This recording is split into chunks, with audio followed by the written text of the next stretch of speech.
And so the Mandinka Muslims went across and writings were found on the Amazon.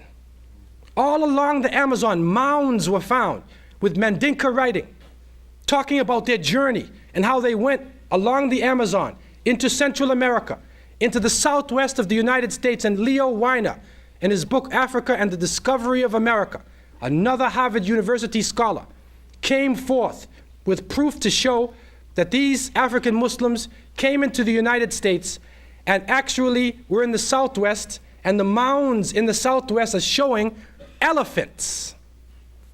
And they said the desert is hot, the birds are numerous, the elephants are tired.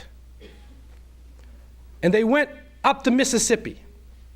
And Leo Weiner showed that they actually made contact with the native people, and they came in contact with the Algonquin and Iroquois nation. And they mixed with the native inhabitants of this part of the world. And so the journeys of the Muslims continued. But because they were not able to establish themselves, because they were not able to keep the link with the rest of the Muslim world, the link with the knowledge, making Islam relevant to the world that they lived in. And then the conquest of the Spanish conquistadores, when they came in and destroyed all forms of culture that they found.